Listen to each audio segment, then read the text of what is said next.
Radio. Naniniwala po ba kayo sa kasabihan na lahat ng bagay ay may rason? Kung ako kasi ang tatanungin ninyo ay hindi po ako naniniwala doon. Para sa akin ay walang katumbas na magandang dahilan kung bakit kailangang makaranas ng paghihirap, kalungkutan at pighati ang isang tao, lalo na kung naging mabuti naman ito. Walang inaapakang kapwa at higit sa lahat ay tapat at totoo. Bago ko po umpisahan ang kwento ko na ibabahagi sa programa ninyong Barangay Love Stories ay magpapakilala po muna ako, Papa Dudut. Ako po si Apollo, 40 years old at mga barkada ko po sina Jaira, Mark, Juno, Phoebe at Maya. Nitong nakaraang buwan lang po ulit kami nabuo dahil umuwi ako sa Pilipinas pagkatapos ng ilang taong kong pagtatrabaho at paninirahan sa ibang bansa. At bagaman ngayon taon na lamang kami nagkita-kita na mga kaibigan ko ay wala silang tampo sa akin. Dahil nauunawaan nila ang rason kung bakit mas pinili kong umalis. Papa Dudut, introvert po ako pero lumalabas ang angking kong kadaldalan at kabibuhan kapag kasama ko ang mga tropa ko. Komportable kasi ako sa kanila at higit sa lahat ay pinagkakatiwalaan ko po ang mga taong yon. Bali una ko pong nakilala sina Jaira at Mark nang lumipat ako sa company na pinagtatrabahuhan nila. Tapos pinakilala ni Jaira sa amin ni Mark si Phoebe at Maya. Huling nakasali sa grupo namin si Juno at doon na nga nabuo ang pagkakaibigan naming anim. Solido po kami, Papa Dudut, bagaman meron din kaming kanya-kanyang pinagdaraanan sa buhay. Pero bago po dumating sa buhay ko ang mga kaibigan ko ay meron na akong girlfriend na itinuring ko na ring best friend. Siya po si Diana. 6 na taon na po kaming in a relationship nang mabuo ang barkada namin ni Jaira. At kilala po nila si Diana dahil lagi ko pong bukang bibig sa kanila ang nobya ko. Hindi niyo ako masisisi, Papa Dudut. In love po ako kay Diana.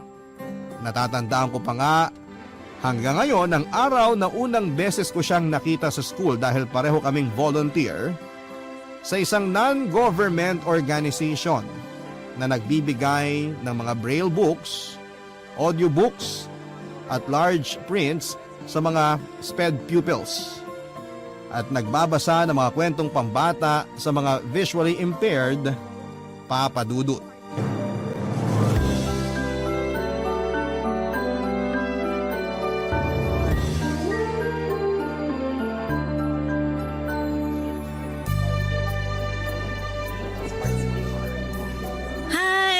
Ikaw si Apollo, di ba? Oo.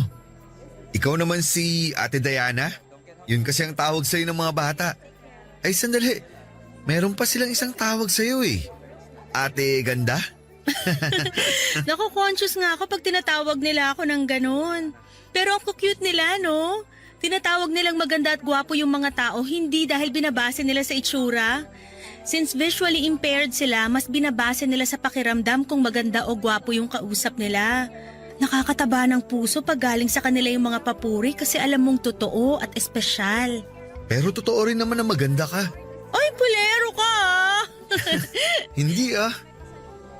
Kumain ka na ba? May tinapay at juice pa rito. Gusto mo? Ayos lang, medyo busog pa naman ako. Mamaya na lang. Parang ngayon lang kita nakita. Naka-attend ka na ba sa mga ganitong event dati? Hindi pa. Mahihain kasi ako. Kung di lang ako in-invite ng chairman ng org na to, hindi ako makakasama sa event nila. Masaya naman pala. Nag-enjoy ako. Ikaw, regular volunteer ka ba rito? Oo, nagsimula ako 3 years ago.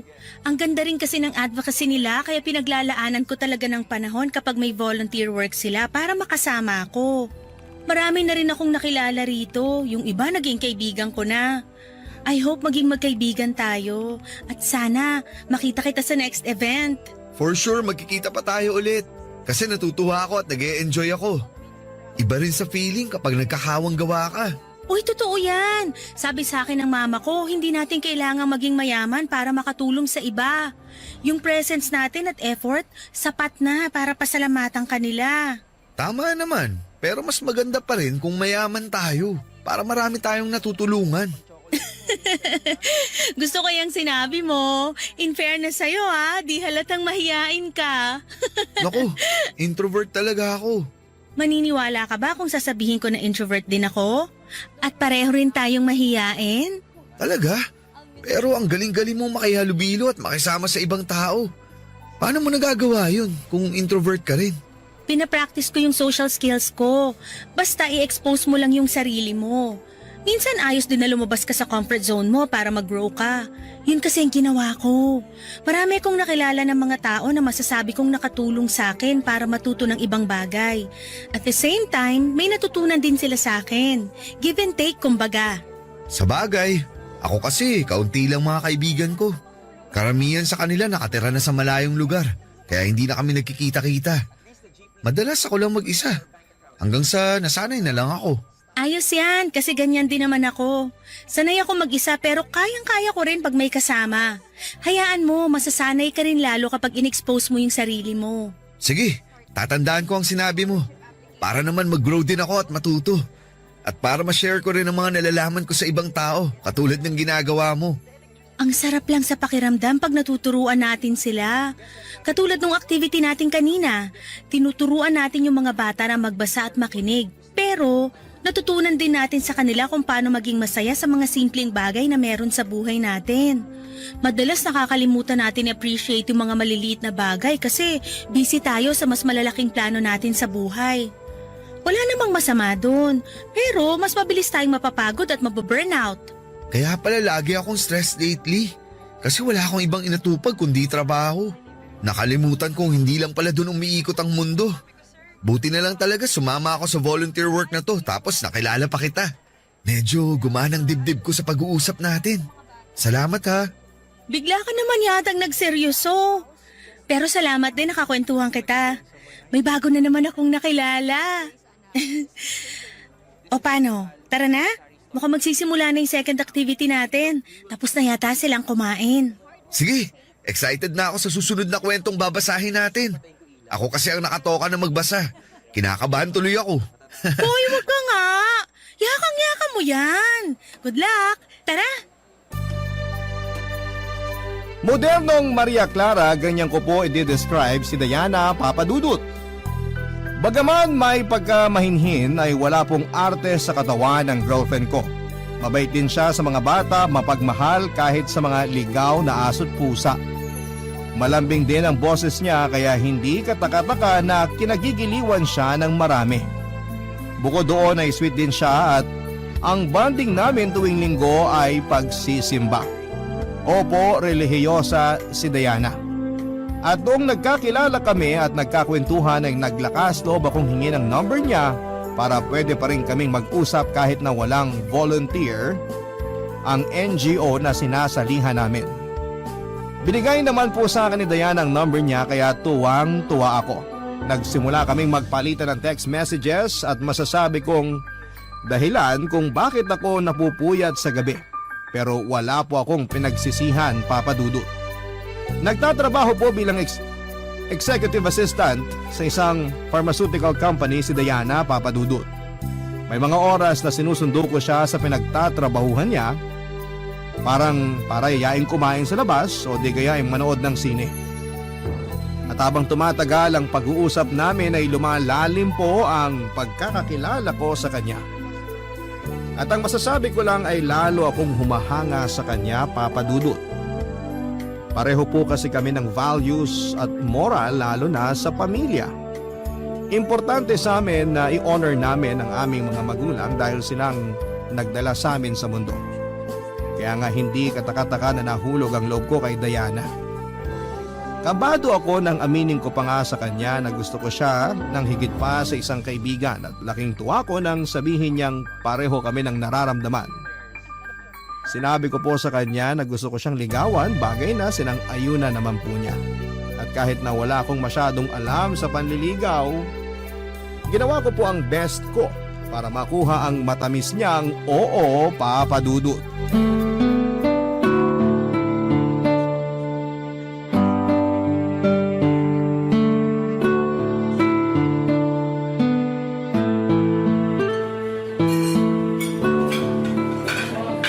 Ang ganda naman dito sa restaurant na pinagdalan mo sa akin.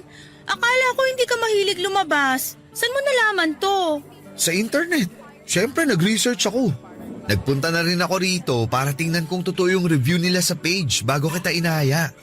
Gusto ko kasi maging espesyal ang bawat sandali na kasama kita.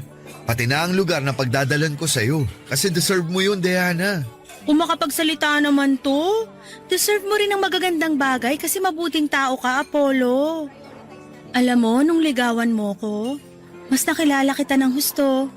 Marami akong na-discover sa'yo na masasabi kong ikaw na nga ang... Ako na nga ang ano. Ang lalaking gusto ko maging boyfriend ko? Ha? Sinasagot na kita, Apollo! Pumapayag na akong maging girlfriend mo! Seryoso ba yan, Diana? Hindi ka nagbibiro? Seryoso ako! Oo, ang sagot ko sa panliligaw mo! Thank you! Thank you! Sobrang saya ko talaga ngayon kasi tayo na! Girlfriend na kita! Pinapangako ko sa'yo, hindi ka nagkamali sa desisyon mo. Hindi man ako perpekto, pero gagawin ko ang lahat para alagaan at mahalin ka, Diana. Gusto kong ibigay sa'yo lahat ng magagandang bagay na pwede at kaya kong ibigay. Hindi rin naman ako perpekto, pero gagawin ko rin ang lahat para i-prioritize ang relasyon natin. Saka nakikita ko sa'yo na talagang nagsisikap ka. Ramdam ko rin na mahal mo ko kaya alam kong safe ang puso ko sa'yo. Katulad mo, masayang masaya rin ako.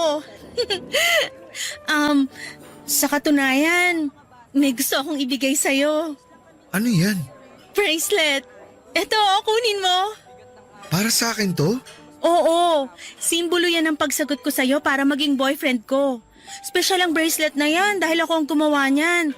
Gusto ko kasi maging memorable ang importanteng araw na to kaya nagpatulong ako kay mama na gawin yan.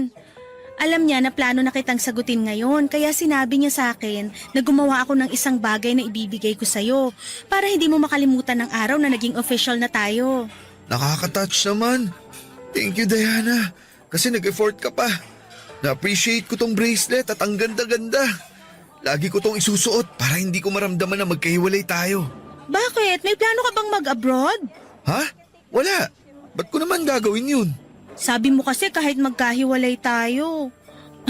Ikaw kabago-bago lang natin, plano mo na yatang subukang makipag-LDR? Huwag ganun. Kung mag-abroad man ako, isasama kita. Hindi kita iiwanan dito, no? Ngayon pa ba na girlfriend na kita? Dapat lagi kang nakadikit sa akin. Bawal kang mawala sa paningin ko. Kung pwede nga lang, itatali na kita sa bewang ko eh. Hoy, sobra naman yon. Joke lang, ikaw naman. Pero yun nga, salamat ulit sa bracelet. Iingatan ko to. Katulad ng pag-iingat ko sa puso mo. Akin na ang kamay mo. Halikan ko tong kamay mo, ha? Mahal na mahal kita, Diana. Mahal na mahal din kita, Apollo. Thankful ako kasi dumating ka sa buhay ko. Pakiramdam ko, hindi lang ako nagkaroon ng boyfriend. Nagkaroon na rin ako ng best friend. Salamat kasi minahal mo ko. Ako ang dapat magpasalamat.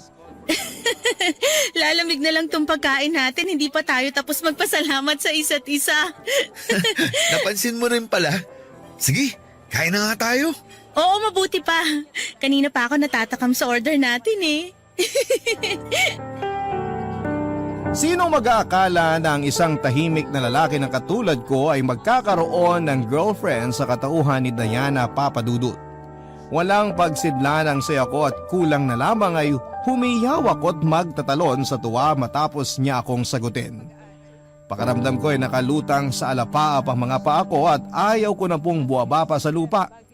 Doble din ang saya sa dibdib ko ng mga panahon na yon nang ibigay sa akin ni Diana ang bracelet na simbolo ng pagiging magkasintahan namin. Nangako ako sa kanya na lagi ko yung susuotin at hindi ihiwalay sa pulso ko dahil kahit magkalayo kami, para ko na rin siyang kasama, Papa Dudut. Hindi po perpekto ang relasyon namin ni Diana. Dumaraan din kami sa mga away-bate pero sa huli ay namamayani sa amin ang komunikasyon at pagkakaunawaan kaya nagtagal ng 6 na taon ang aming pagsasama bago dumating sa buhay ko ang mga barkada ko, Papa Dudut. At kahit gano'n na nga kami katagal ni Diana ay nananatiling nasa honeymoon stage pa rin kami sa relasyon namin. No wonder ako ang tinaguriang loyalista sa grupo namin samantalang si Mark naman ang playboy at si Jaira ang NBSB. Pero hindi po ako nahihiya sa bansag kong yung na pagiging good boy at stick to one dahil para sa akin, si Diana na babaeng pakakasalan ko at magiging ina ng mga anak namin. Pero hindi sa lahat ng pagkakataon ay ayon sa amin ang kapalaran. Dahil nang mga panahon na yon ay sinubok po kami ng langit nang bigla na lamang nagkasakit si Diana. Hindi lang po yun basta sakit na nawawala kapag ipinagpahinga mo ng ilang araw, kundi higit pa doon ang dumapo sa kanya. Sa huling check-up ni Diana ay nakumpirma po namin na meron siyang malalang sakit na leukemia. Barangay Love Stories. Barangay Love Stories. Malaman kong may malubhang sakit ang girlfriend ko, Papa Dudut. Pareho kaming umiyak noon ni Diana nang lumabas ang resulta ng mga laboratory tests sa kanya. Hindi namin alam ang gagawin dahil napakaliit ng tsansa ng mga taong nakakasurvive sa leukemia. Bukod doon ay kinain din kami ng pagtataka kung bakit siya nagkaroon noon. Nagsimula kami magtanong sa parents niya kung meron ba silang history ng naturang sakit at doon namin napag-alaman na meron siyang tiyahin sa pinsan na namatay sa parehong karamdaman. Sa kabila ng lahat ay nagpaka-positibo kami ni Diana, Papa Dudut. Hindi namin inisip na may sakit siya, sa halip ay tinuring namin na pagsubok lamang ang lahat. Na sa huli ay malalagpasan din namin ito. Nang mga panahong yon ay ginugol ko ang buong atensyon ko sa pag-alalay kay Diana, lalo na nang magsimula siyang sumailalim sa chemotherapy. Sinigurado ko po na nasa tabi niya lamang ako palagi kapag pinagdadaanan niya ang masasakit na parte ng gamutan niya. Hawak ko po ng mahigpit ang kamay niya, Papa Dudut, pagkatapos niyang ikimo. Tapos nagkukwento ako ng magagandang bagay para makalimutan niya ang sakit na nararamdaman niya. Dahil sa pagiging abala ko sa girlfriend ko ay hindi na ako masyadong nakakapasok sa opisina. Naubos na rin ang leave credits ko kaya nagtitiis akong umabsent na walang bayad. May mga oras na pinapapasok na ako ni Diana kapag binabantayan siya ng family member niya. Bagay na ginagawa ko na lang para kahit papaano ay hindi po ako matanggal sa kumpanyang pinagtatrabahuhan ko. Pero ang hirap mag-focus sa trabaho dahil nasa ospital at nasa kanya ang isipan ko, Papa Dudut.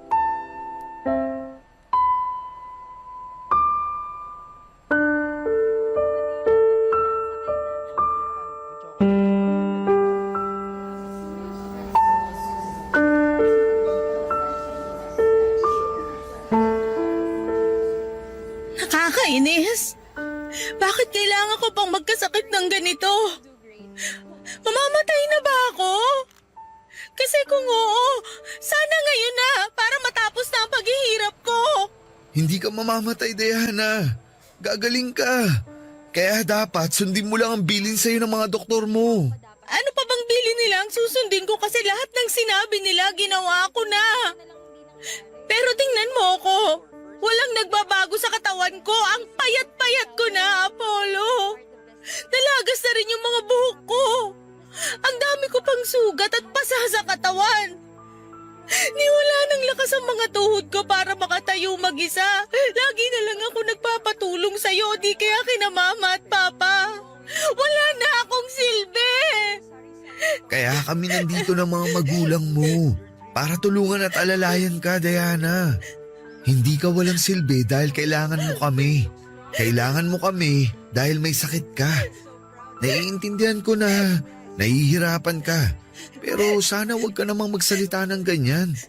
Huwag kang susuko kasi lahat kami umaasa na magiging maayos ka. Na malalampasan mo lahat ng to. Ayoko nang umasa para mabigo lang sa dulo, Apollo. Kaya huwag niyo nang lokohin ang mga sarili niyo. Nagagaling pa ako dahil imposible nang mangyari yon. Napakaliit ng tsansa na may makasurvive sa leukemia. Karamihan sa mga nagkakaroon ng ganitong sakit na mamatay. At yun din ang mangyayari sa akin kaya ngayon pa lang, hiwalayan mo na ako. Umalis ka na! Iwanan mo na ako! Ano bang sinasabi mo? Bakit mo ako pinagtatabuyan? Kasi wala ka ng dahilan para manatili sa tabi ko. Hindi na ako gagaling. Isaksak mo yan sa utak mo. Naghihintay na lang ako ng araw kung kailan ako mamamatay. Kaya hindi mo na dapat sayangin ang oras mo sa akin dahil hindi mangyayari ang inaasahan nyo na gagaling ako. Alam ko yon. Ramdam ko yon dahil katawan ko to, Apollo. Kahit na anong mangyari, hindi kita iiwan. Hindi ako aalis sa tabi mo. Palagi kitang sasamahan. Kahit maliit yung tsansa na sinasabi mo, gusto kong dalawa tayo ang lumaban sa sakit mo. Diana, please. Huwag ka namang ganyan, oh. Huwag mo ako ipagtabuyan na parang aso. Apollo, hindi ka ba nakikinig?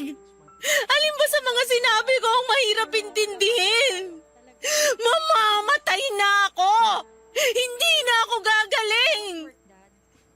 Mas mabuti ba na iwanan mo na ako para pag nangyari yun, hindi na masyadong masakit sa parte mo. Ituring mo na lang na patay na ako ngayon para mabilis kang makamove on. Kabaliwan ang gusto mong mangyari dahil kahit mawala ka, hindi pa rin kita makakalimutan. Saka, huwag mo kang pangunahan ng mga bagay. Huwag mo sabihin ang hindi dapat mangyari.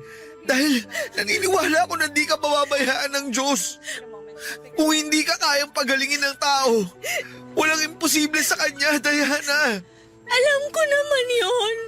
Pero paano yung kalooban niya na kunin ako kaysa pagalingin? Paano kung ganun pala yung will niya para sa akin? Sige nga, paano ko yun tatanggapin?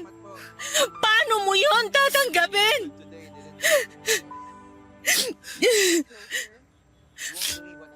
Alam mo ang unfair ng Diyos. Kasi kung kailan gusto ko pang mabuhay ng matagal para makasama ka at magkaroon tayo ng sariling pamilya. Saka naman hindi pwede. Simula nung malaman ko may leukemia ako, gabi-gabi kong kinakausap ang Diyos para matanong sa Kanya kung bakit kailangan niya akong bigyan ng ganitong klaseng pagsubok na alam kong sa huli, matatalo ko dahil una pa lang, wala na akong kalaban-laban. Galit ako sa Kanya! Kasi sa dinami-dami ng masasamang tao sa mundo, ako pa talaga! Ako! Hindi ako perpekto pero ginagawa ko ang lahat ng makakaya ko para maging mabuting tao! Tapos yung pala magkakasakit lang ako at maagang mamamatay? Marami pa akong gustong gawin kasama ka at ang pamilya ko pero lahat yun hindi ko na magagawa dahil sa pesteng leukemia na to! Sana kung nagkaroon ako nito nung bata pa ako para kung mamamatay ako ayos lang! Hindi ako manghihinaya kasi wala pa naman akong pangarap noon kumpara ngayon!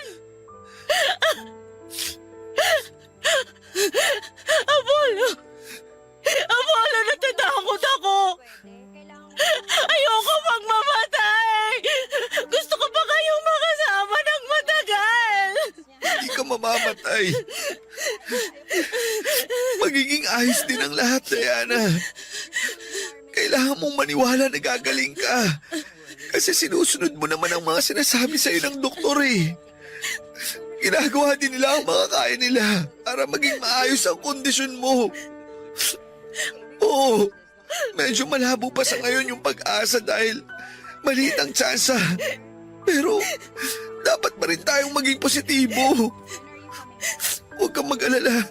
Hindi ako aalis sa tabi mo. Hindi kita iiwan kahit anong mangyari.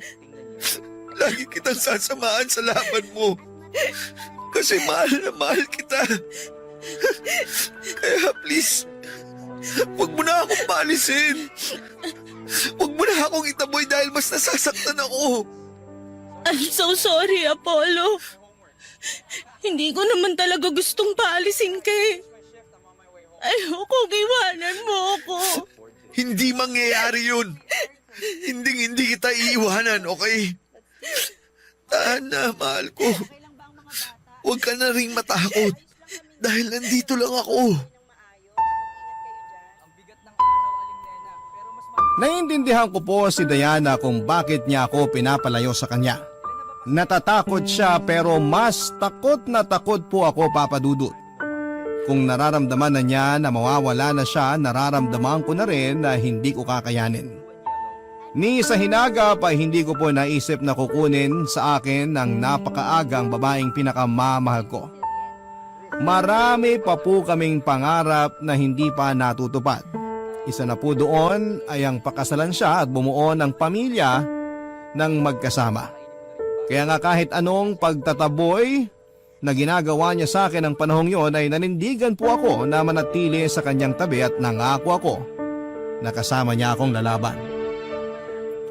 Sa ospital at sa trabaho na lang po umikot ang buhay ko ng panahon na yon. Masaya naman ako at hindi nagreklamo dahil alam kong napaglilingkuran ko ang girlfriend ko at natutupad ko ang pangako ko sa kanya. Nasasamahan siya anumang mangyari. Doon ko po na-realize ang kahalagahan na i-cherish natin ang buhay ng isang tao. Lalo na ng mga mahal natin dahil walang katiyakan kung hanggang kailan tayo mananatili sa mundong ito. Kapag nasa ospital ako ay masasayang bagay lang din ang pinag-uusapan namin ni Diana, Papa Dudut. Kahit mabigat ang dibdib ko dahil sa sitwasyon, kahit pagod ang puso at isipan ko. Pinipilit ko po ang sarili ko na magpakakengkoy para mapasaya ang girlfriend ko. Gustong gusto ko po kasing naririnig ang mga halakhak niya, Papa Dudut. Alam ko na sa likod ng isip ko ay nami-miss ko po yung lahat.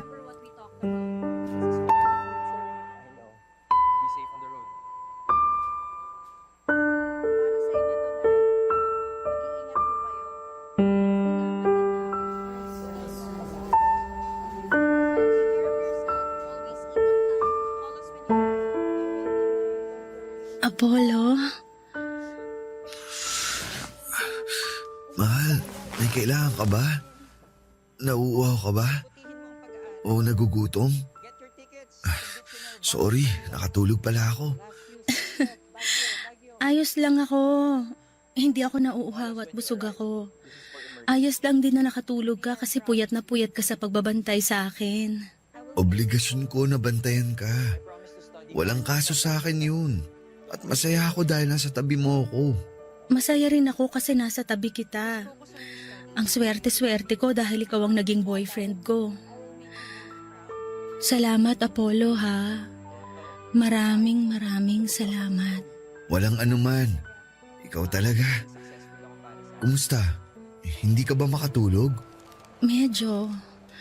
Kanina pa naglalayag sa kung saan ang isip ko eh. Baka naman malulungkot na bagay ang iniisip mo ha. Hindi ka talaga makakatulog niyan.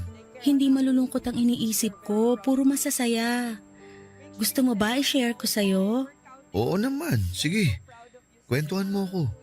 Iniisip ko na kapag gumaling ako, magpapakasal na tayo. Kahit ako na ang mag-propose kung wala ka pang balak. Anong isasagot mo kung sakali? Tinatanong pa ba yun? Siyempre, oo. Mabuti naman. Tapos, ano nang susunod na mangyayari?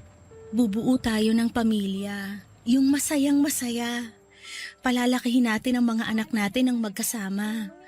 Tuwing linggo, sabay-sabay tayong magsisimba tapos pupunta kina mama at papa para dun kumain ng tanghalian. Sa hapon, papasyal tayo kasama ang mga bata. Tapos bago tayo umuwi sa bahay, papanoorin natin ang paglubog ng araw na magkahawak kamay. Lahat yun naiisip ko na. Nakakatuwa, di ba? Oo, nakakatuwa nga.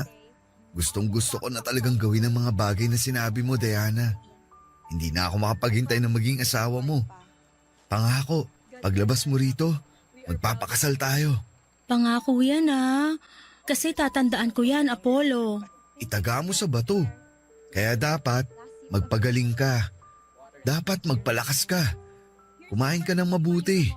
Matulog ng maayos. At sundin lang natin ang mga bilin ng doktor mo. Ayos ba yun?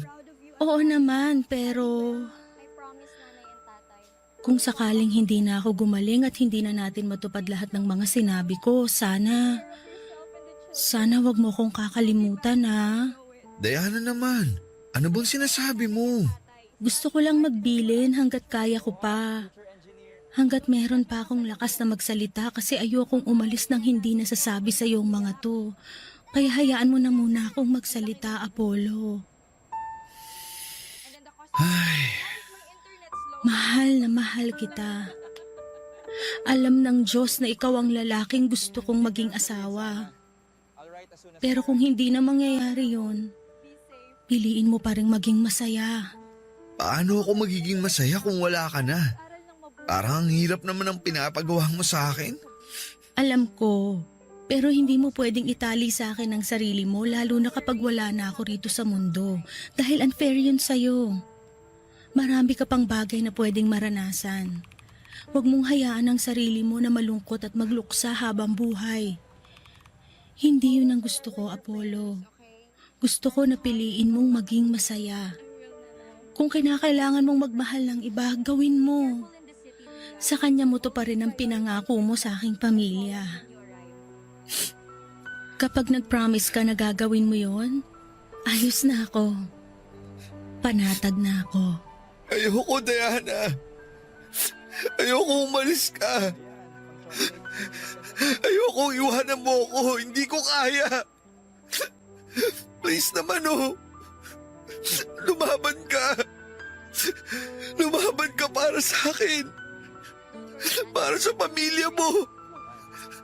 At sa pamilyang bubuhay natin. Gustuhin ko man, pagod na ako. Hindi na kaya ng katawan ko. Pakiramdam ko sinusuko na ng katawan ko lahat ng gamot na tinuturok sa akin. Sobrang bigat na ng talukap ng mga mata ko, Apollo.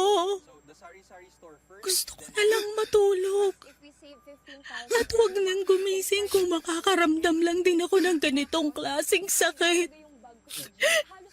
Sana naiintindihan mo ako. Sana palayain mo na ako. Hayaan mo na akong mauna, mahal ko. Si Diana na po ang babaeng gusto kong pakasalan, Papa Dudut. Nung unang beses pa lamang na nagkita kami ay sigurado na ang puso ko na tinadhana siya para sa akin. At alam kong tama ang desisyon ko na ligawan ko siya at naging ganap kaming magkasintahan. Sa paglipas ng panahon ay napatunayan namin na sigurado na kami sa isa't isa. Pero bakit kung kailan handa na kaming humakbang tungo sa panibagong pahina ng buhay namin ay bigla namang kaming bibigyan ng pagsubok na kulang na lang ay lumpuhin kami, Papa Dudut. Walang gabi simula nang malaman kong may cancer sa dugo si Diana na hindi po ako nagdasal sa Panginoon at nagmamakaawa sa Kanya na iligtas niya ang kaisa-isang babaeng mahal ko. Gustong gusto ko pong tumanda na kasama si Diana. Gustong gusto ko po siyang makasamang bumuo ng aming pamilya. Marami pa po kaming masasayang pagkakataon na pagdadaanan bilang mag-asawa, kaya malaking dagok po talaga ang pagkakasakit niya. Papa Dudut, umasa po kaming pareho na diringgin ng langit ang pakiusap namin kahit sa pinaka-imposibleng sandali. Nagagaling din si Diana at malalagpasan niya ang kanyang sakit. Na matutupad namin ang mga pangarap sa buhay ng sabay at magkahawak kamay. Ngunit sa isang iglap ay nagbago ang lahat. Nawalan ako ng pananalig sa Diyos nang hindi niya dinggin ang panalangin namin. Nawalan ako ng tiwala sa Kanya nang biguin niya ako matapos niyang bawiin sa akin ang babaeng mahal ko, Papa Dudut. Namatay po si Diana. Hindi na kinaya ng katawan niya ang lumulubha niyang sakit, kaya naman iniwan na niya ako. Nang araw na mawala siya sa akin ay hindi po ako makaiyak. Ang nararamdaman ko lang noon ay matinding galit at kagustuhan nasundan sa kabilang buhay ang babaeng pinakamamahal ko. Barangay Love Stories. Barangay Love Stories. Galit na galit po ako sa Diyos dahil kinuha niya sa akin si Diana. Ilang beses ko siyang tinanong kung bakit kailangan niya kaming paghiwalayin ng maaga sa buhay na ito samantalang wala namang kaming ginagawang masama. Naging tapat po kami sa buong panahon ng aming relasyon kaya bakit hindi niya kami kaya na suportahan at hinayaang maging masaya. Nang mga panahon na yon ay hindi pa rin po ako makapaniwala na patay na ang babaeng minamahal ko. Hindi ko matanggap na iniwan na ako ni Diana na hindi ko na maririnig ang malambing niyang boses at tawa. Hindi ko na makikita ang maamo niyang mukha o ni mararamdaman ang init ng kanyang mga yakap at halik. Iyak po ako ng iyak nang iburol siya at hanggang sa maihatid siya sa huling hantungan niya. Kasama po niyang inilibing ang puso ko noon, Papa Dudut. Hindi ko po alam kung paano magsisimulang muli at hindi ko maisip kung paano ipagpapatuloy ang buhay kong durog na durog ang puso. Doon ko na rin po napabayaan ang lahat, Papa Dudut. Simula sa trabaho, maging ang mga barkada ko. Naging malayo ang loob ko sa kanila dahil ang nasa isipan ko ng panahon na yon ay gusto kong mapag-isa. Napabayaan ko na rin ang sarili ko dahil lagi lamang akong nagkukulong sa kwarto. Wala akong pakialam kahit mag-alala sa akin ang gusto ang pamilya ko. Ang nasa isip ko lang ng panahon na yon ay mamatay na rin ako para makasama ko na si Diana. Sa gitna ng pagluluksa ko ay isang kaibigan ang bumisita sa akin, Papa Dudut. At yon ay walang iba kung hindi si Juno.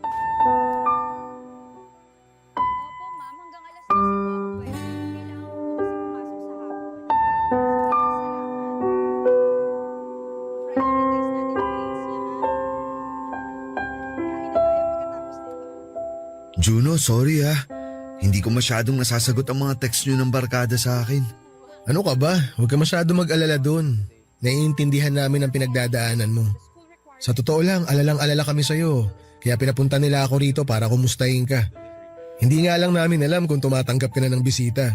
Pero nagbakasakali pa rin ako. Mabuti nga pinatuloy mo ako dito sa bahay mo at kinausap mo ako.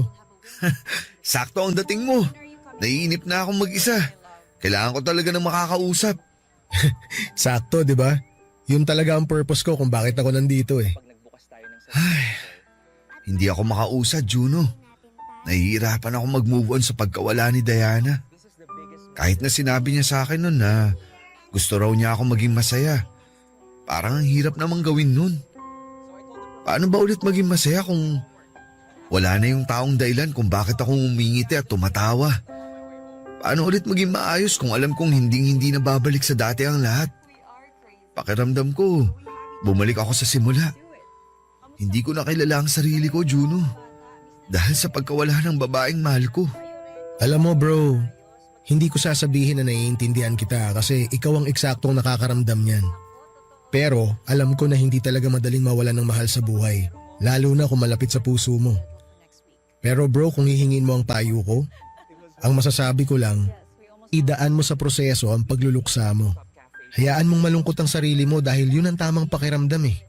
Kapag pinigilan mo kasi ang lungkot, may ipon yan sa loob mo. Tapos mabibigatan ka.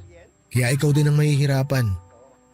Kung kinakailangan mong umiyak, humagulgol, magalit, sumigaw, gawin mo. Grieve at your own pace, ika nga. Iba-iba naman tayo ng paraan para makausad sa kabila ng mga pinagdadaanan natin sa buhay eh. Kung saan ka mas komportable, yun ang gawin mo. Huwag mong madaliin ang sarili mo na makapag-move on kung hindi pa kaya ng puso mo. Darating ka rin dun. Unti-unti nga lang muna sa ngayon. Paano kung hindi na maging okay ang lahat? Paano kung habang buhay ganito na lang ang pakiramdam ko? Kaya nga nandito kami ng mga kaibigan mo eh para tulungan ka. Para alalayan ka. Minsan kasi akala natin kaya natin gawin ang mga bagay ng mag-isa. Pero mas magiging madali pala kapag meron tayong mga kasama. Ganyan din ang sinabi sa akin nun ni Diana. Yun bang tungkol sa pakikisama sa ibang tao, Hindi lang para magkaroon ng koneksyon kundi support system na rin. Juno, thank you ha. Pati na rin sa mga kaibigan natin kasi nandiyan kayo. Baka kasi kung ako lang mag-isa, nasiraan na ako ng ulo. Uy, ano ka? Walang mababaliw ng mag-isa sa tropa natin kasi dapat lahat tayo mabaliw pag merong nauna. Hindi pwedeng ikaw lang. Nakakatampo yun, no? Yan. Buti naman tumatawa ka na. Komedyante ka kasi. Sinadya ko yun kasi kanina ka pa down na down. Hindi ako sanay eh. Pero basta bro, huwag mong kalimutang umiti kahit paunti-unti. Kaya mo yan. Nandito lang kami kung kailangan mo na makakausap. Isang tawag mo lang o kaya isang text mo lang. Pupuntahan ka namin agad. Hayaan nyo, makakabawi rin ako sa inyo. Wala kang kailangang ibawi. Yung makita ka lang namin na maayos ang kalagayan. Sapat ng pambawi yun sa mga banding ng barkada na missing in action ka. Huling nakita ka namin nung libing pa ni Diana. Kaya miss na miss ka na talaga namin bro. Basta, kapag kaya mo na, makipagkita ka sa amin ha. Oo naman. Kayo agad ang unang-unang guguluin ko. Kaya mag-ready kayo. Dahil kahit madaling araw, magro-road trip tayo. Asahan namin yan, huwag kang drawing. Ako pa talaga ang drawing. Grabe, nakakasakit ka ng damdamin. Hindi po lumilipas ang sakit at pagluluksa kapag naranasan nating mawala ng mahal sa buhay. Kahit nagdaan ang mahabang panahon ay nagkakaroon lamang ng puwang sa puso natin ang kirot, pero hindi po ito tuluyang nawawala. Alam ko po yon, kaya nga hirap akong tanggapin na iniwan ako ni Diana. Pero malaking tulong na nailabas ko ang lahat ng sakit at hinanakit sa loob ko dahil sa pag-uusap naming yon ni Juno. Kaya nga laking pasasalamat ko sa kanya na mga panahong yon, Papa Dudut. Aminado po ako na hindi ko pa rin alam kung paano ko haharapin ang mundo at ipagpapatuloy ang buhay, pero kinaya ko po, Papa Dudut.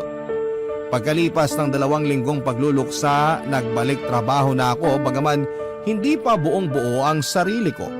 Pero ginamit ko po ang trabaho ko para mas maging abala at hindi ko lalong maisip ang pinagdaraanan ko. Effective naman, pero kapag gabi kung kailan mag-isa na lamang ako at tahimik na ang mundo ay binubulabog po ako ng masasayang alaala namin ni Diana.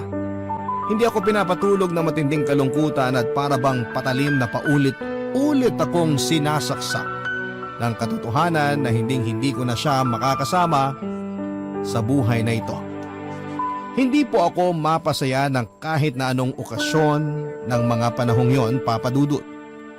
Hindi niyo ako masisisi sapagkat sariwa pa rin sa akin ang lahat ng mga nangyari.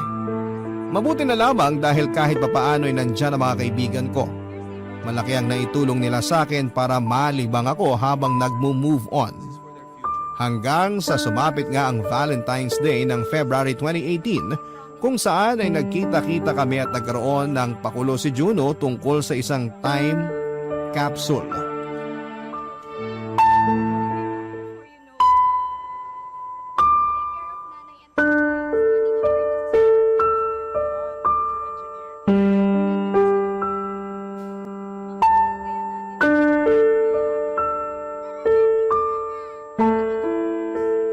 Anong nilagay mo sa time capsule?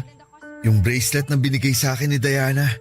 Sinabi ko noon sa kanya na hindi ko ihiwalay sa akin ang bracelet na yun.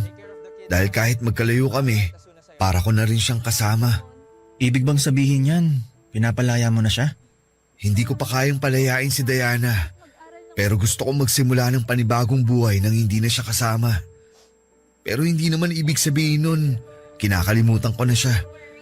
Lagi pa rin siyang nasa puso ko at mga alaala namin. Pero ayokong ikulong ang sarili ko sa nakaraan habang buhay, Mark. Kaya hindi si Diana ang pinapalaya ko. Pinapalaya ko ang sarili ko.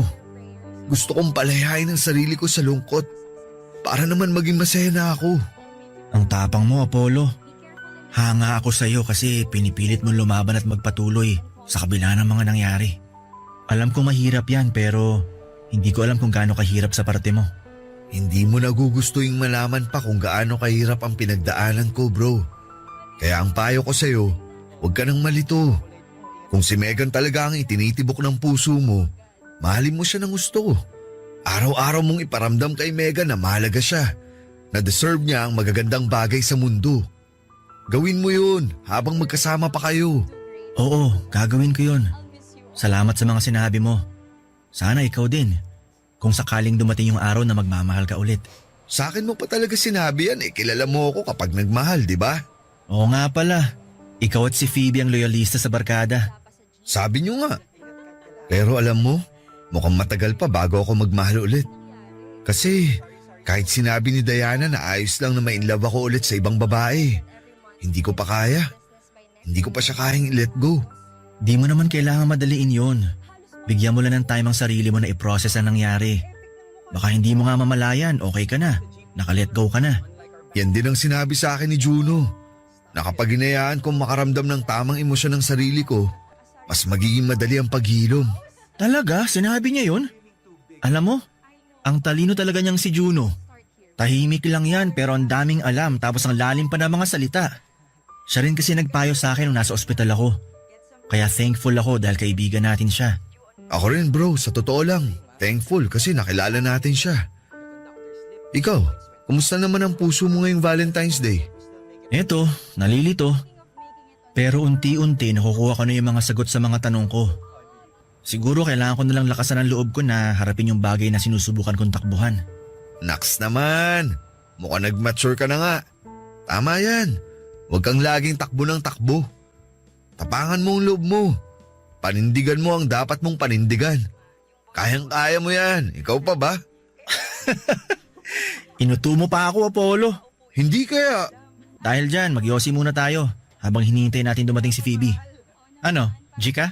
Sige, tanging isa.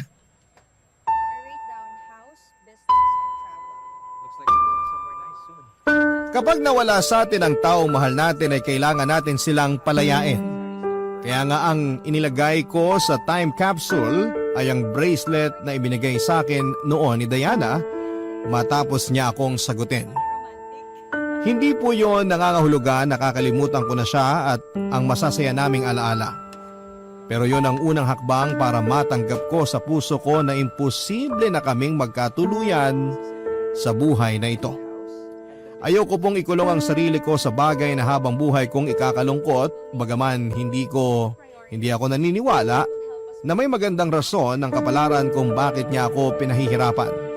Ay gusto ko pa rin pong umasa na babalik sa akin ang lahat ng kabutihan na ginawa at pinakita ko sa mundo sa pamamagitan ng pagkakaroon ng ganap na pagtanggap sa realidad.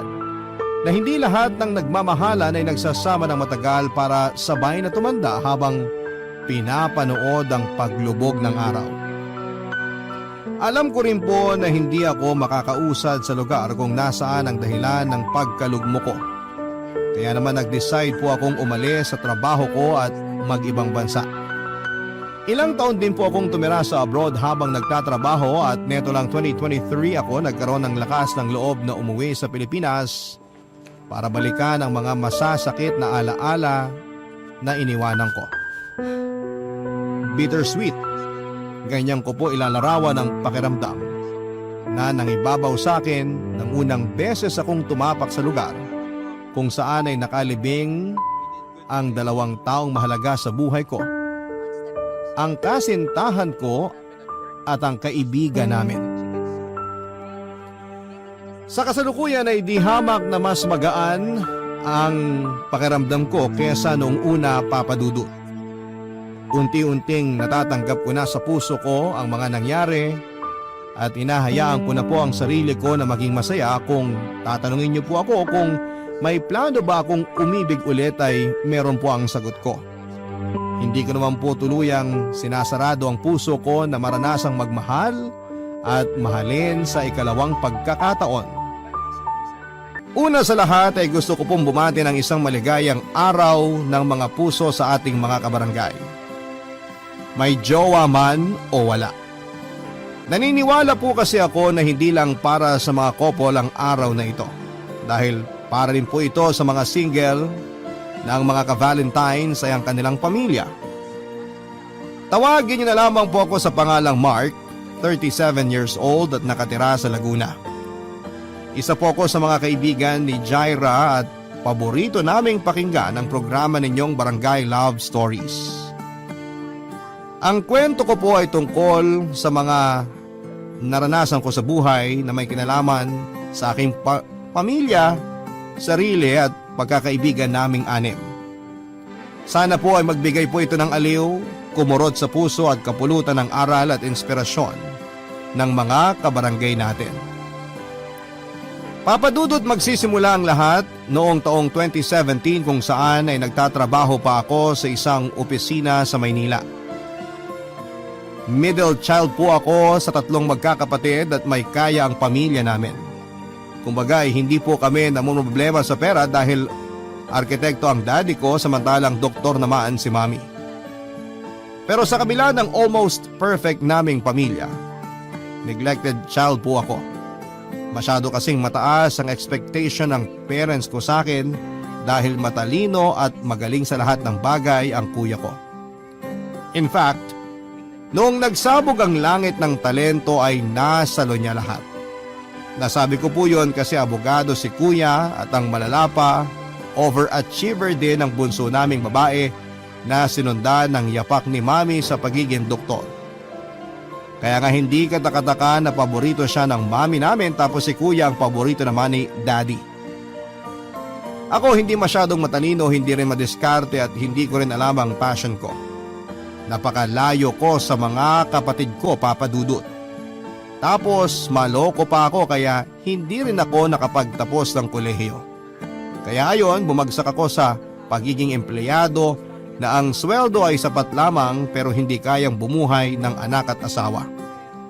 Laking pasalamat ko na lamang dahil may pera kami kasi kung hindi ay baka sa kangkungan na ako pupulutin. Pero dahil nga sa estado ko, black sheep ang turing sa akin ng family ko. Mabuti na lamang at hindi ko nararamdaman na burden ako sa sarili kong pamilya dahil may 5 akong kaibigan na tinuring ko na ring mga kapatid. Sila ay sina Maya, Jaira, Juno, Apollo at Phoebe na nalalapitan ko. Lalo na tuwing kailangan ko ng comfort at ng pep talk.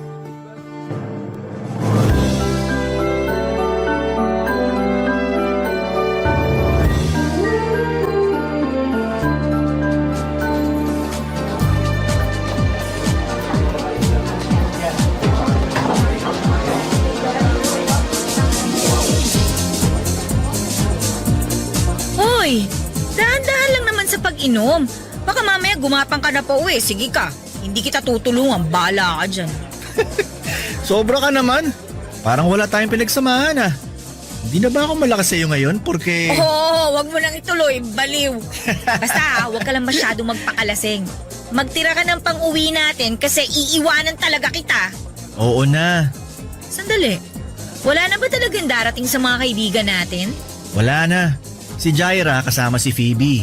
May problema raw kasi yung kaibigan natin yun kaya kailangan ng karamay. Si Apollo nagbabantay sa ospital. Si Juno missing in action. Mabuti nga sumagot ka sa tawag ko eh. Buti rin pumayag kang samahan ako mag-inom ngayon. Thank you, Maya. Wala yun. As if naman kaya kitang tiisin tsaka hindi rin naman ako busy. Tapos gusto ko rin namang mag-unwind. Ay, maiba tayo. Bakit pala bigla ka nagyaya ng inuman? May problema ka ba? Hulaan ko. Family problem yan, oh. Kasi di ba? Hindi ah. Wala kaming problema ng pamilya ko. Nag-aya akong uminom kasi wala lang. Feeling ko lang makikipaghiwalay na sa akin girlfriend ko. Wala na rin kasi akong time sa kanya kaya madalas na niya akong inaaway. Wow ha? Wala kang time sa kanya kasi busy ka sa ibang babae, ganun. Uy, hindi naman. Loyal ako pag nasa relasyon. Kaso nakakasawa na siya eh. Ang demanding niya. Gusto kausap ako 24 oras. Kaya ayos na rin sa akin maghiwalay kami. Ang iniisip ko lang, ayoko mabakante. Ibang klase ka rin talaga, no? May hinahabol ka bang kota sa pagkakaroon ng mga babaeng dinedate? May kakilala ka ba na pwede mong ireto sa akin? Malay mo, siya na palang pang seryosohan ko. Nakatulong ka pa na tumino ako, di ba? Ang lakas ng amats mo, swear! Pero meron akong kaibigan eh. Single siya at matagal-tagal na ring walang karelasyon. Kaso hindi kita irereto sa kanya kung kayo pa ng girlfriend mo. Mamaya saktan mo lang din yung tao, sumpa pa ako nun. Uy, sobra ka naman sa akin. Masisisi mo ba ako? Kung magpalit ka ng babae, para ka lang nagpapalit ng damit. Ayoko lang kasing maging isa sa mga biktima mo ang kaibigan ko dahil nako, sasakalin talaga kita, Mark. Alam mo Maya, kilala nyo lang akong babaero. Pero hindi nyo alam yung seryosong side ko pagdating sa mga babae. Oo, babaero ako. Pero di ako manloloko. Di ko sila pinagsasabay-sabay. Kaya nga interesado akong makilala yung kaibigan mo. Para dun pa lang, masabi ko na kung compatible kami. At huwag ka mag-alala. Dahil hindi ko naman siya agad aanuhin sa first date namin. Ha? Anuhin ka dyan? Napakasira ulo mo, no? Anong pangalan niya? Megan. Ganda ng pangalan. Malakas ang kutob ko na maganda rin yung kaibigan mo. Siyempre, no? Magugustuhan mo siya kasi pasok na pasok siya sa banga. Beauty and brains plus pleasing personality. Basta ha, ayus-ayusin mo lang, Mark. Nako, wag mo siyang paaasahin kung hanggang pagkakaibigan lang ang feelings mo sa kanya ha, dahil nako talagang tatamaan ka sa akin. Promise, hindi ko siya paaasahin. May isang salita ako, Maya. At salamat kasi kapag nag-workout kami ni Megan, ikaw ang una kong ililibre sa amusement park. Di ba? Pangarap mong pumunta dun? Di ba sabi mo gusto mong sumakay sa extreme rides? Hindi kaya. Baka pangarap yan ng isa sa mga naging jowa mo noon. Nalito ka na, dinamay mo pa ako. Ala, mukhang nalito na nga ako. Ibang klase? Hindi kita kinakaya. Mabuti pa, uminom na lang tayo. Order ka pa, libre ko. Oy, dapat lang no, kung nagyaya eh.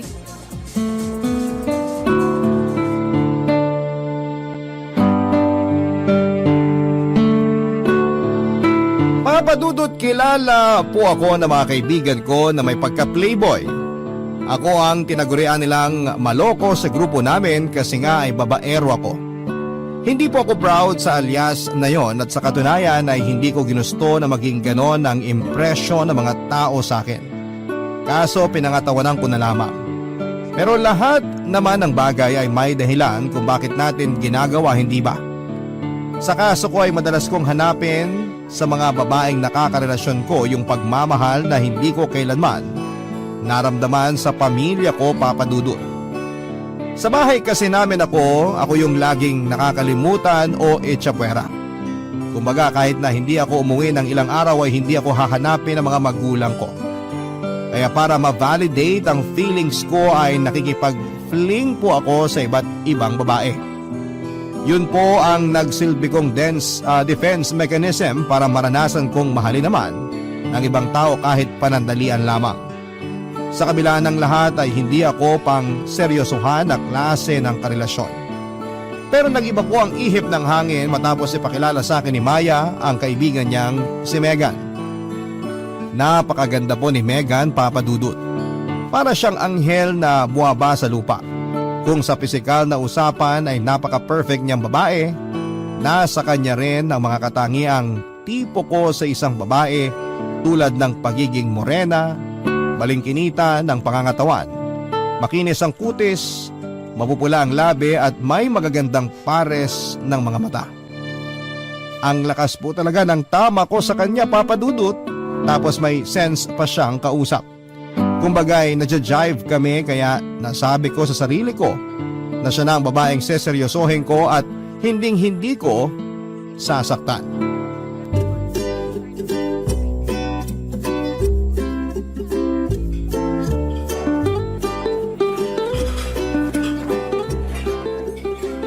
Ay, wow!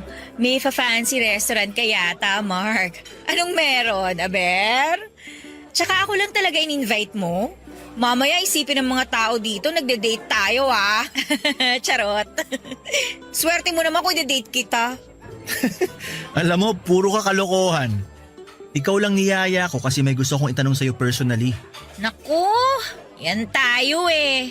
Sige, ano ba yon? Tungkol kay Megan. Kwentuhan mo pa ako tungkol sa kanya, Maya. Medyo nakuha niya kasi ang interest ko pero hindi ko naman siya matanong dahil natatameme ako pagkaharap siya. Seryoso? Ikaw? Si Mark the Great? Natatamemi sa babae? Parang hindi naman kapani-paniwala yon. Punong-puno ka kaya ng kumpiyansa mula ulo hanggang paa. At saka nasa balat mo ng kayabangan, uy. Ewan ko ba? Pero pagdating kay Megan, parang lagi ako nawawala sa wisyo. Alam kong hindi yun normal sa akin kasi nga, tulad ng sabi mo, punong-puno ako ng kumpiyansa. Pero, basta. Iba siya sa lahat. Kaya nga nakuha niyang interes ko eh. Ngayon gusto ko naman siyang makilala ng husto. Sobrang walang kwenta kasi yung mga naitanong ko sa kanya nung nagkita kami. Ni hindi ko man lang natanong yung mga basic. Sige. Ano bang gusto mong malaman? Yung mga gusto niya. Sa pagkain. Mahilig ba siya sa mga resto na ganito o may iba pa siyang gustong kainan? Para naman kapag niyaya ko siya mag-date, alam ko kung saan siya dadalhin.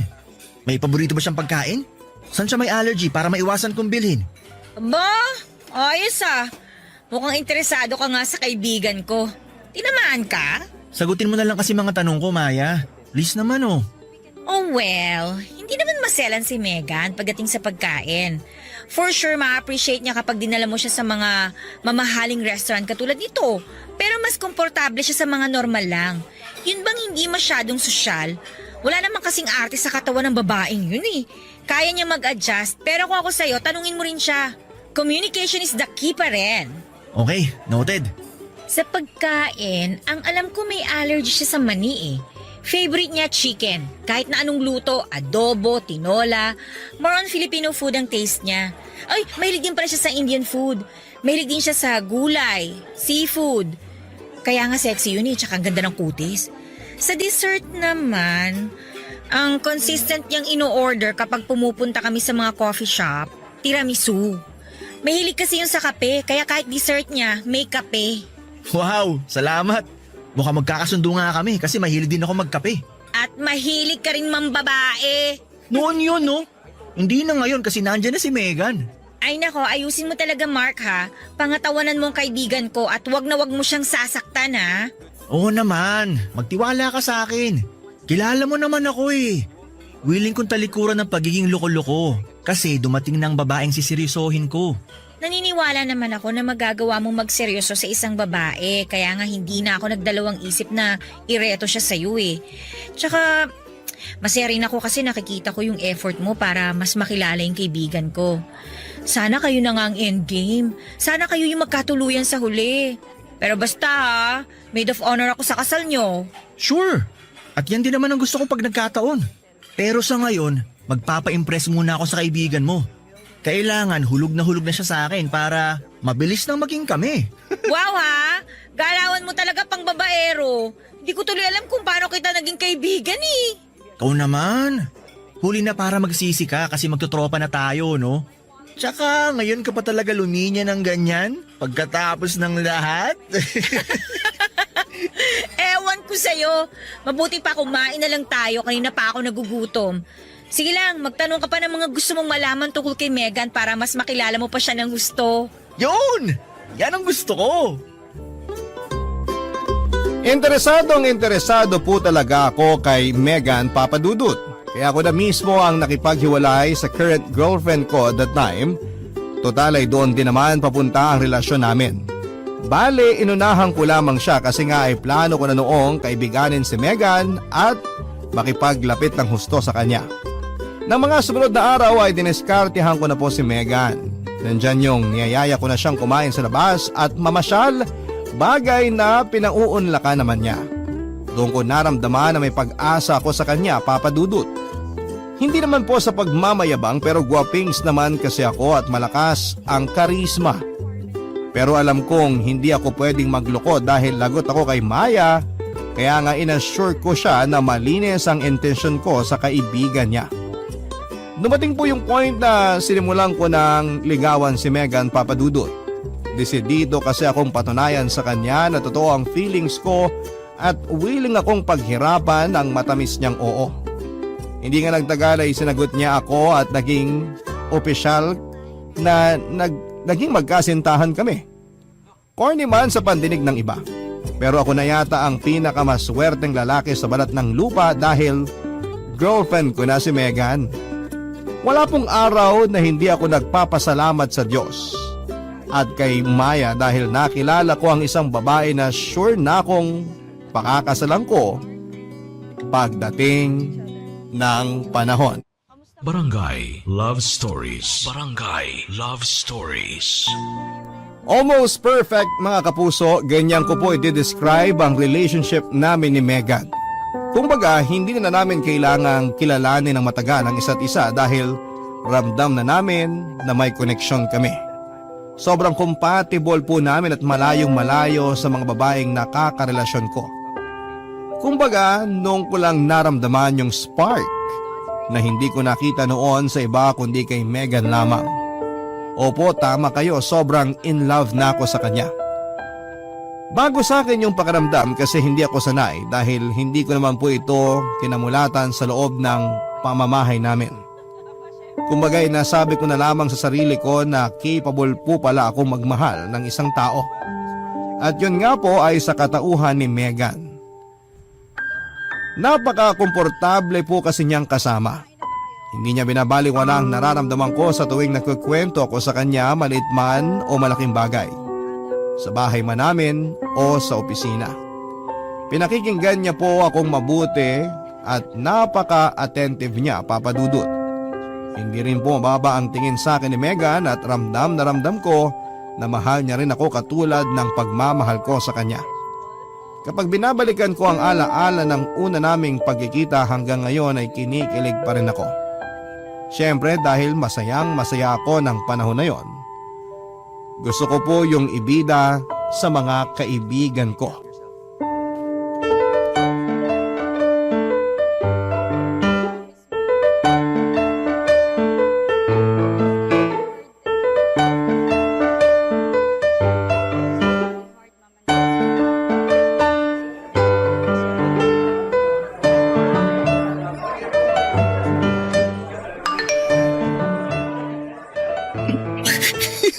Abot hanggang anit ang ngiti mo, Mark ah.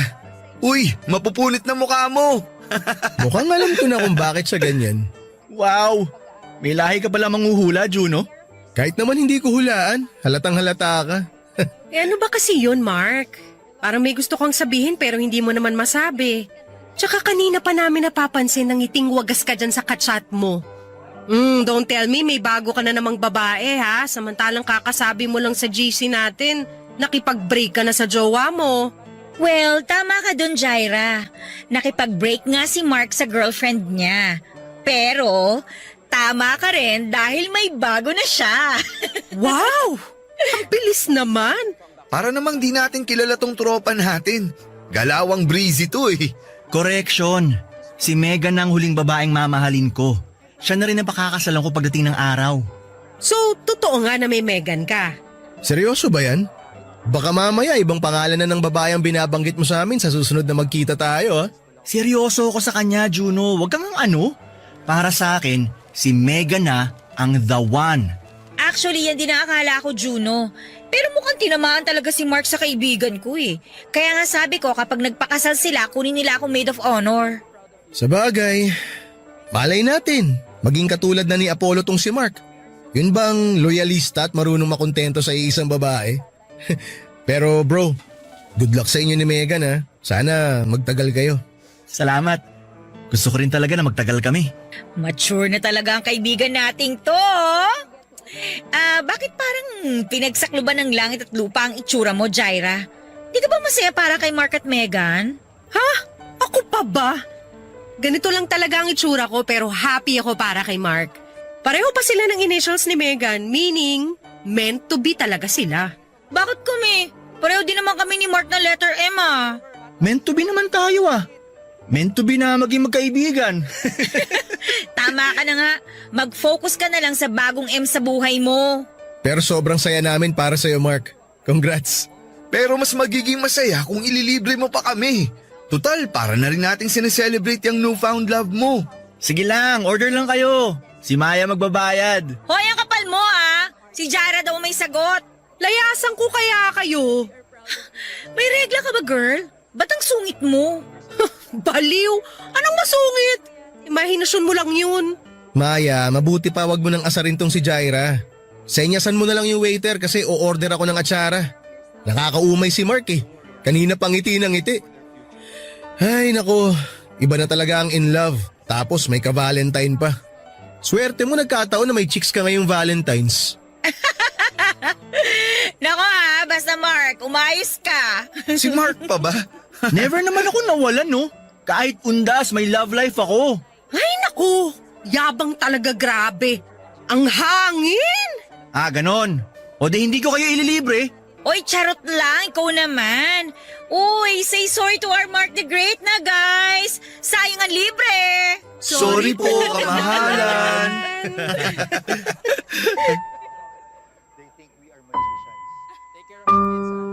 Para sa akin ay si Megan na ang babaeng pakakasalan ko at magiging nanay ng mga anak namin, Papa Dudut. Mahirap mang paniwalaan dahil sa reputasyon kong hindi marunong magseryoso at babaero, pero iba pala kapag nahanap mo na ang the one mo. Kusa kang magpapakatino at sa kanya ka lamang titingin. Kaya nga kahit na hindi makapaniwala ang mga kaibigan ko ay desidido akong pangatawanan ang pinangako ko sa kanila na si Megan ang huling babaeng mamahalin ko habang buhay. Sa katunayan, nagsimula na rin ako magplano noon para sa future namin hanggang sa sumapit ang 7 buwan ng aming relasyon kung saan nangyari po ang hindi ko inaasahan. Alam niyo ba yung pakiramdam na bigla ka na lamang iniwan sa ere? Yun po kasi ang nangyari sa akin nang biglang makipaghiwalay si Megan, Papa Dudut. Ang dahilan niya sa akin ay na-fall out of love daw siya. Nang tanungin ko kung may iba na siya ay wala naman daw po. Pero that time ay gusto na niyang makipagkala sa akin at syempre dahil nga mahal na mahal ko na siya. Hindi po ako pumayag. Nagmakaawa po ako kay Megan na huwag naman akong iwanan at hiwalayan pero naging bingi po siya sa pakiusap ko. Doon na siya nagsimulang hindi magparamdam sa akin, Papa Dudut. Hindi ko na makontak ang number niya kaya nataranta ako at nasaktan na rin ako ng husto dahil sa pakiramdam na iniwanan niya ako. Pero hindi ko magawang ikwento sa mga kaibigan ko dahil ayokong maapakan ng ego ko. Ayoko ring isipin nila na may babae akong iniiyakan. Kaya si Maya na lamang po ang kinausap ko tungkol dito.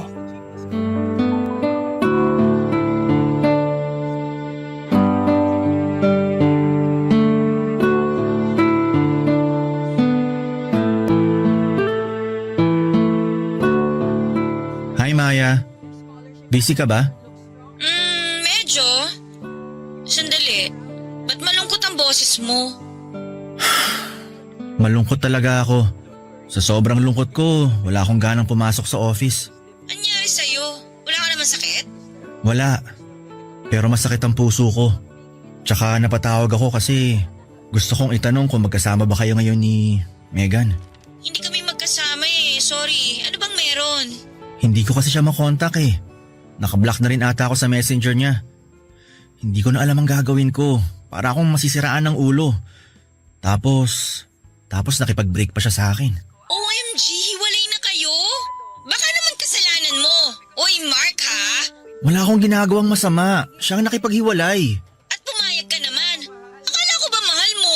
Mahal ko nga. Hindi ako pumayag pero mapilit siya.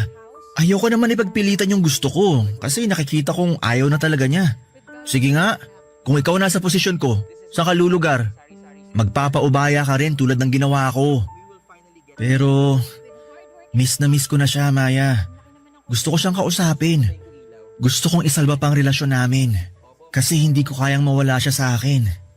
Ay, alam mo ang laki na talaga ng pinagbago mo, Mark. Halatang mahal na mahal mo si Megan at seryoso ka sa kanya. Nangihinayang ako sa nangyari sa inyo. Pero ano daw bang rason niya? Bakit siya nakipag-break sa'yo? Ang sabi lang niya sa akin na fall out of love siya. Ewan ko. Hindi nga ako makapaniwala at hindi ko matanggap. Hindi ko alam saan ako nagkulang dahil sobra-sobrang binibigay kong pagmamahal at atensyon kay Megan. Alam mo yan, Maya. Kaya nalulungkot talaga ako ngayon. Gulong-gulo na rin ang isip ko. Medyo magulo nga. Kaso sorry ha. Kasi hindi rin siya pumapasok sa trabaho nitong nakalipas na araw eh. Ha? Bakit kaya? Hindi ko rin alam. Nung una, hindi ko napapansin kasi busy rin ako sa trabaho. Pero ayun, nalaman ko na lang na nag-file siya ng sick leave. Nung nalaman ko yun, sinubukan ko siyang tawagan pero hindi ko naman siya makontak. Akala Akala ko wala lang yun kasi nandyan ka naman kaya hindi na ako masyadong nagkalala. Pero ngayon nalaman kong break na kayo, baka kailangan lang din niya ng time na iproseso yung nangyari sa inyo. Well, kung ano man yung rason niya, hayaan na muna nating pag-isipan niya yun. Malay mo malinawan siya at magkabalikan kayo. Sana nga. Umaasa pa rin kasi ako na magkakabalikan kami. Ako rin. Pero huwag mo masyadong paasahin ang sarili mo dahil baka masaktan ka lang. Anong gagawin ko? Wala akong makausap. Para ako mababaliw. Okay, sige. Mabuti pa, tawagan mo si Jaira. Magka-text kami kanina, nagtanong siya ng recipe ng kani salad. Tapos nabanggit niya na naka-off siya ngayon. Bakante siya, pwede mo siyang kausapin para mabawasan naman yung lungkot na nararamdaman mo. Nahihiya ako kay Jaira. Alam mo namang mas open ako sa'yo eh. Sa kanya ka pa talaga nahiya? Tigilan mo nga ako. Kailangan mo nang mapaglalabasan ng lungkot mo. Pwede ka rin umiyak sa kanya. Ay naku, I'm sure maiintindihan ka nun. Hindi ka i-judge nun. Pero if ever, hayaan mo lang. Sige na nga. Text ko na lang si Jaira. Go! Sana maging okay ka kahit konti. Basta nandito lang kami ng mga kaibigan mo ha. Malalagpasan mo rin yan. Ewan ko, pero sana nga. Sure akong kakayanin mo yan. O sige na, marami pa akong gagawin eh. Tawagan kita mamaya. Bye! Ang totoo ay wala po akong ka-ideya-ideya sa kung ano ang nangyayari kay Mega ng panahon na yon. Lalo pa nga nang sabihin sa akin ni Maya na nag-file siya ng sick leave sa work, Papa Dudut. At kahit gusto kong malaman ang dahilan niya ay nirerespeto ko pa rin ang hiling niya na pakikipaghiwalay sa akin kahit masakit. At dahil pakiramdam ko ay mamamatay ako ng araw na yon ay tinext ko po si Jaira dahil siya lang ang available ng time na yon sa mga barkada ko para damayan ako. Ang ending, nag-drive po ako papunta sa apartment niya at nag-inuman kami, Papa Dudut. Ikinuwento ko sa kaibigan kong yon ang lahat ng hinanakit ko sa relasyon namin ni Megan at sa pamilya ko. First time nga lang akong nakita ni Jaira na umiiyak at awang-awa siya sa akin, Papa Dudut.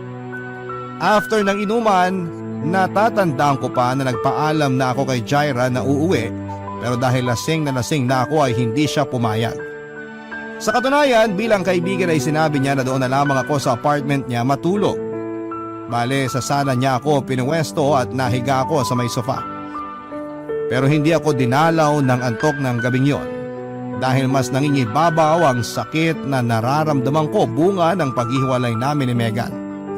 Kaya kahit may amads pa ako ng mga oras na yon ay naisip kong umalis ng walang paalam kay Jaira para puntahan si Megan.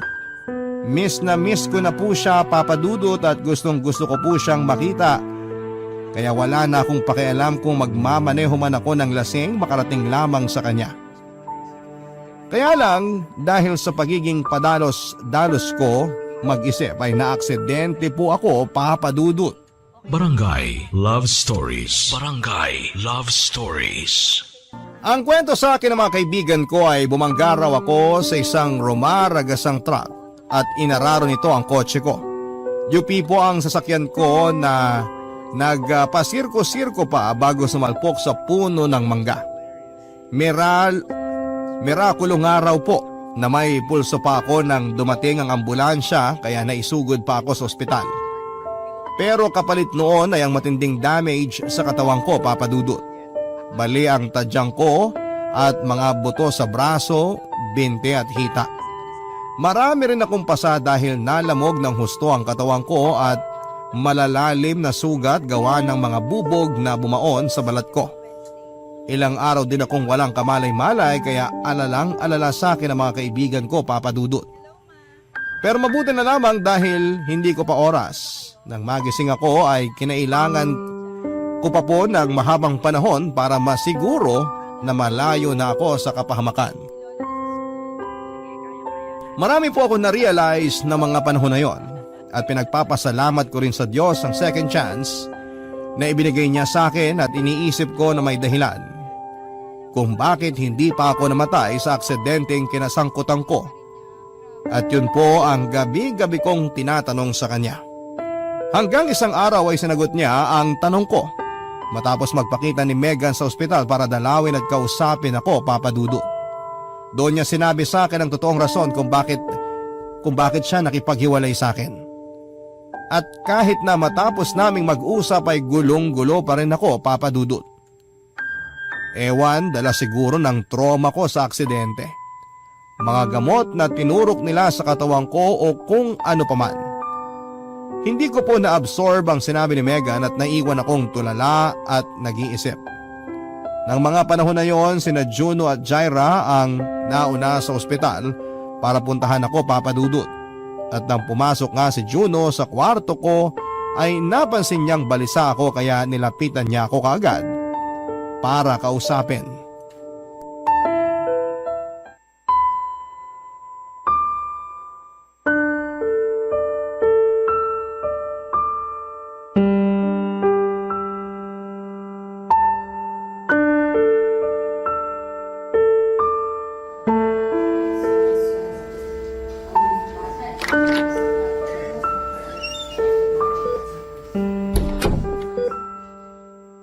Kumusta na pakiramdam mo? Physically, masakit ang katawan. Emotionally, durog na durog. Ang totoo, nalilito ang puso ko ngayon. Bro, pwede ka mag-share ng problema mo sa akin ha? Alam mo naman makikinig ako. 'Di ba? Kung ikaw nasa sitwasyon ko, anong gagawin mo? Paano kung bigla na lang bumalik sa buhay mo yung ex-girlfriend mo para sabihin sa'yo yung totoong rason ng paghihiwalay nyo? Juno, buntis si Megan. Yan ang dahilan kaya siya nakipag-break sa akin. Natakot daw siya, nalito.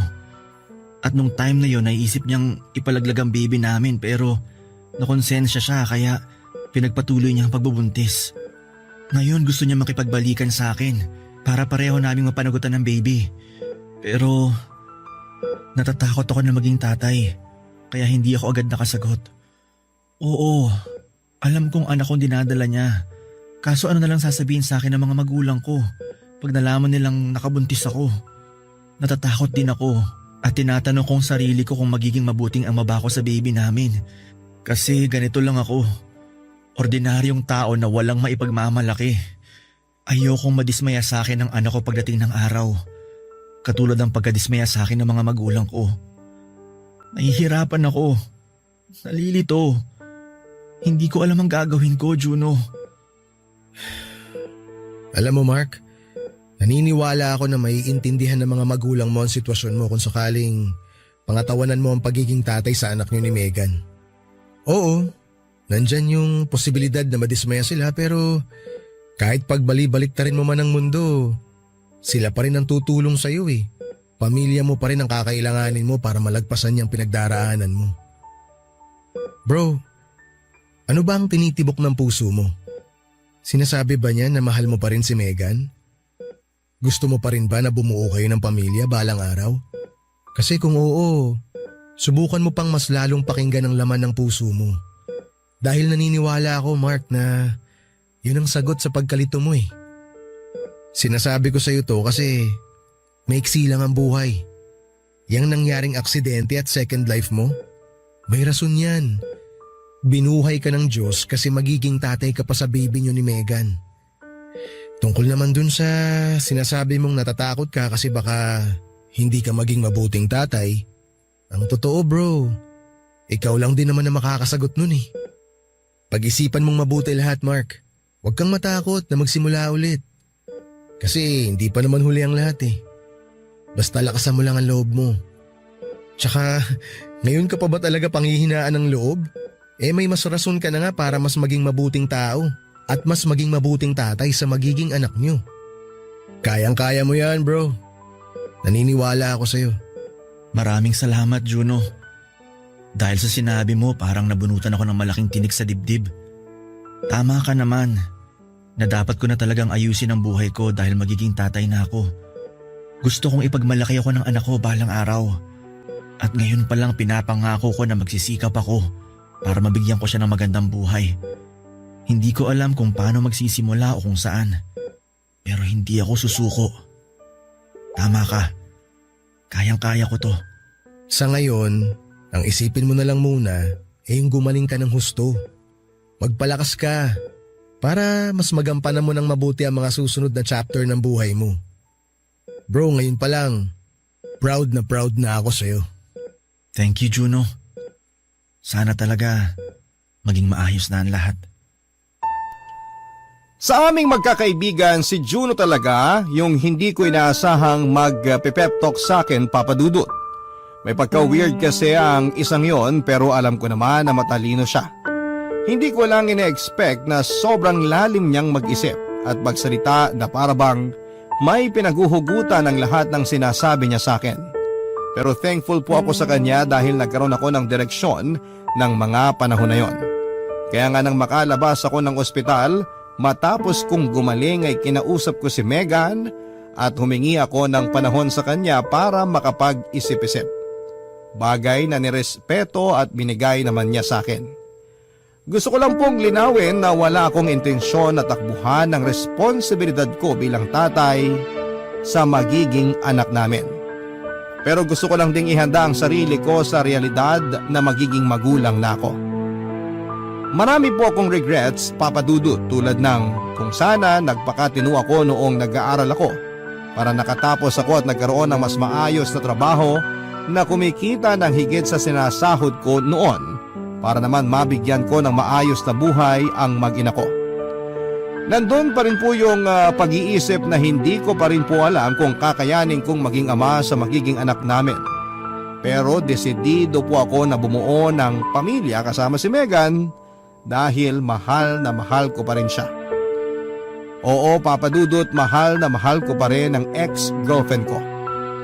Sa awa ng Diyos at suporta na rin ng pamilya at ng mga kaibigan ko ay naging mabilis ang recovery ko. Himala na hindi ko na kinailangang magpa-therapy dahil ang mga buto ko sa katawan na nabali ay naka-recover. Bumalik sa normal ang buhay ko. Pero hindi ko ikakaila na ang dami pa ring mga bagay na tumatakbo sa isipan ko. Hanggang sa ang lahat ng mga isiping yon ay nagkaroon ng linaw nang dumating ang Valentine's Day ng February 2018. Kung saan ay nagkita-kita kaming magkakaibigan at merong pakulo si Juno tungkol sa isang time capsule.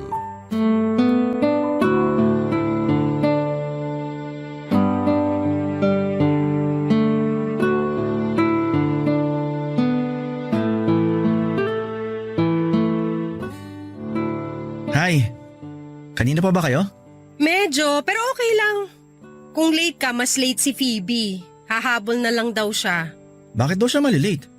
Okay lang ba si Phoebe? Hindi, pero sana maging okay siya. Anyway, idea ni Juno to kaya pinatawag niya tayo ngayon dito. Okay. Wait, anong gagawin mo dyan sa lata ng biskwit na yan? May laman bang biskwit yan? Pahingi nga ako. Walang laman to. Ay nako, kahit kailan talaga mukha kang pagkain. Sorry, nagbabaka sakali lang naman. So anong ang gagawin natin dito? Time capsule. Ano yun? Itong lata ng biskwit ang magsisilbing time capsule natin. Ibig sabihin, maglalagay tayo rito ng mga bagay na sumisimbolo sa current status natin na eventually may improve natin sa mga susunod na taon. Basta kahit na anong meron kayo dyan na feeling nyo importante sa inyo at sa future self nyo. Pwede nyong ilagay rito sa time capsule tapos ibabaon natin to. Huhukayin naman natin after 10 years. O ano sa tingin nyo? Okay yon? Wow, ang cute ng idea! Oy, game ako dyan! Ako rin. Teka, ano bang meron ako rito? Kahit kailan, ang dahil mo talagang alam na kakornihan, Juno. Lagyan mo na ng laman tong lata, dami mo pang sinasabi. Bakit ang pikon mo? Hindi kaya, dami mo lang kasing sinasabi. Pero bakit bigla mong naisip to, Juno? Curious lang. Ramdam ko kasi na tayong lahat may pinagdadaanan na mahirap at mabigat. Tapos, hindi pa natin masabi sa isa't isa kahit na magkakaibigan na tayo. Ayos lang naman yun kasi kanya-kanyang laban kung ano man yung pinagdadaanan natin ngayon eh. Kumbaga, tayo rin yung hahanap ng solusyon para sa problema natin. Gusto ko lang na pagkalipas ng ilang taon, may babalikan tayong bagay na masasabi nating hindi alaala.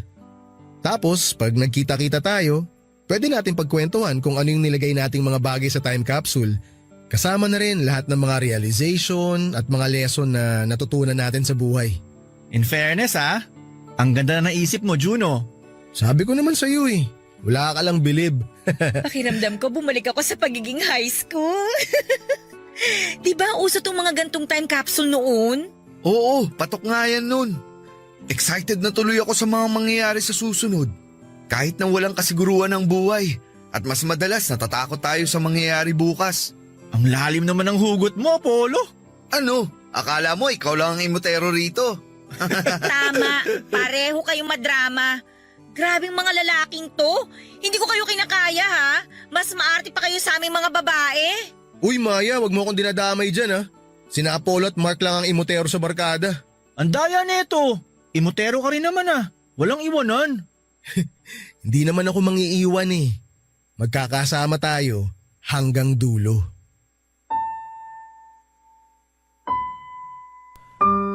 Sonogram ng magiging anak namin ni Megan ang nilagay ko sa time capsule, Papa Dudut. Iniwan niya yon sa akin noong nagkita at nag-usap kami sa ospital. Doon ko po na-realize na ang baby na yon ay bunga ng pagmamahalan namin ni Megan. Ibig sabihin bilang mga magulang nito ay dapat ay tanggapin namin siya at mahalin. Wala na po akong pakialam sa mga sasabihin ng parents ko sa akin sakaling malaman nila na magkaka-baby na ako dahil ang mahalaga lang sa akin ng mga panahon na yon ay ang katotohanan na hindi ko ipaparanas sa anak ko na maging neglected child katulad ko. Nangako po ako sa sarili ko na palalakihin ko siya na punong-puno ng pagmamahal.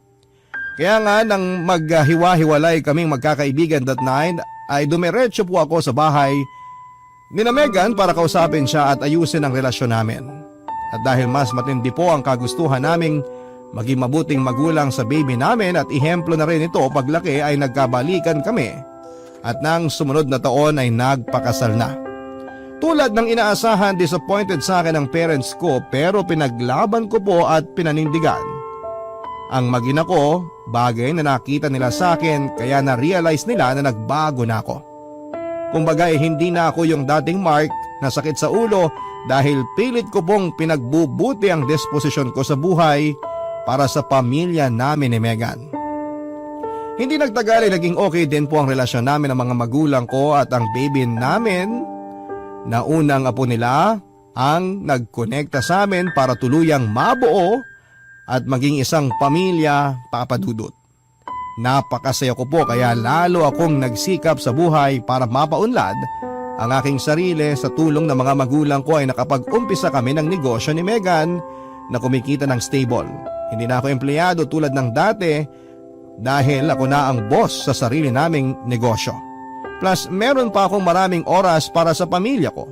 Kaya nga nasasabi ko na hindi lang para sa magkasintahan ng Valentine's, para din po ito sa pamilya at sa mga kaibigan natin.